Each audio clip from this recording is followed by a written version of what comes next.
ከአማራ ሚዲያ ኮርፖሬሽን ዜና መጽሔታችንን በቀጥታ እየተከታተላችሁ ነው ተመልካቾቻችን። ቀናችሁን ከኛ ጋር ስላደረጋችሁ ደስ ይለናል። ወደ ቢዝነስ ዘገባዎቻችን የምናልፈው መረጃዎቹን ከቤተልሔም ሞገስ የምንጋራ ነው የሚሆነው። ቤተልሔም መልካም ቆይታ ይሁንልሽ። አመሰግናለሁ ሶሊያና። እንደምን ዋላችሁ ተመልካቾቻችን። የሰዓቱ የቢዝነስ ዘገባችን ተጀምሯል። ከኛ ጋር ቆይታ እንድታደርጉ በአክብሮት እንጋብዛለን። በባህር ዳር ከተማ አስተዳደር በተያዘው በጀት ዓመት ከ140 በላይ ለሚሆኑ ባለሀብቶች አዲስ ፍቃድ መውሰዳቸውን የከተማ አስተዳደሩ ኢንዱስትሪና ኢንቨስትመንት መምሪያ ገለጸ። በከተማ አስተዳደሩ ከ4.5 ቢሊዮን ብር በላይ ካፒታል ያስመዘገቡ ባለሀብቶች በማኒፋክቸሪንግና በአገልግሎት ዘርፍ ወደ ስራ እንደሚገቡ ተገልጿል። ጌታቸው ስንታየው ተጨማሪ ዘገባ አለው። በበጀት ዓመቱ የከተማዋን ኢንዱስትሪና ኢንቨስትመንት እንቅስቃሴ የተሳለጠና ምቹ ለማድረግ የተለያዩ ተግባራት ተከናውነዋል። በዚህም ለአልሚ ባለሀብቶች ምቹ ሁኔታን ለመፍጠር የሚመለከታቸው አካላት ኮሚቴ በማዋቀር የጋራ እቅድና ግብ አስቀምጠው እየሰሩ ነው። ባለሀብቶቹ ሀሳባቸውን የሚያነሱበትና ምላሽ የሚያገኙበት የኢትዮጵያ ታምርት ሰፊ ንቅናቄም ተካሂዷል።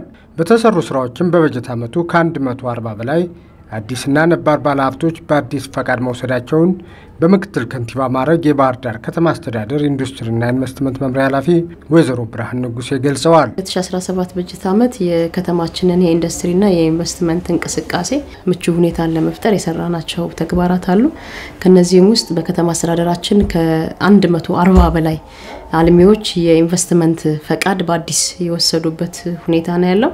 ከዚህ ውስጥ 119ኙ በአዲስ 21ዱ ደግሞ በማስፋፊያነት የሰጠናቸው ናቸው ማለት ነው። በማስፋፊያነት ከዚህ በፊት ከተማችን ላይ አልምተው ተጨማሪ ልማት ሲፈልጉ የሚሰጥ የፈቃድ አይነት ነው።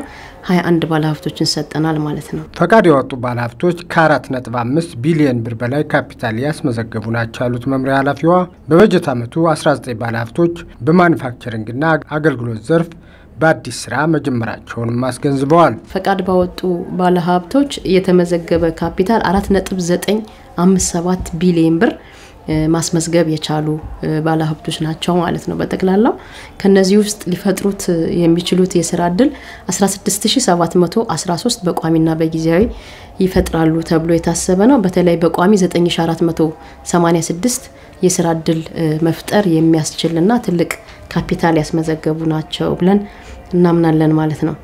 ሌላው ወደ ስራ በገቡ ማኑፋክቸሪንግ በተለይ በ2017 በጀት ዓመት 10 በማኑፋክቸሪንግ ዘርፍ በአዲስ ምርት የጀመሩ ኢንዱስትሪዎች አሉን።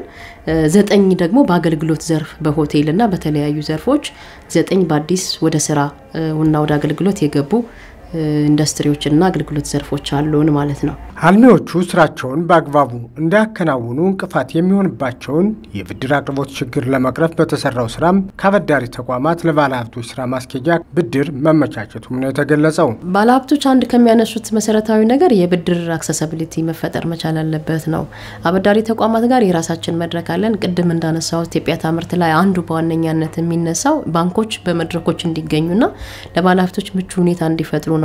በዚህ ዓመት ከ10 ቢሊዮን በላይ ብር ለባለሀብቶች የስራ ማስኬጃ ብር የተሰጠበት ሁኔታ ነው ያለው በከተማችን።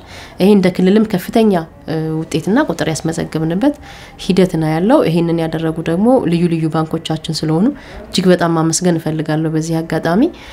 ሌላኛው ልማት ባንክ እጅግ በጣም ከጎናችን ሆኖ የባለሀብቶቻችንን ጥያቄዎች በማፍታት ሊዝ ፋይናንስን ውጤታማ በማድረግ እጅግ በጣም እየተባበረን ነው። ከ52 በላይ ባለሀብቶቻችን አሁን ላይ ኤልሲ ከፍተው እየተጠባበቁ ነው የሚገኙት።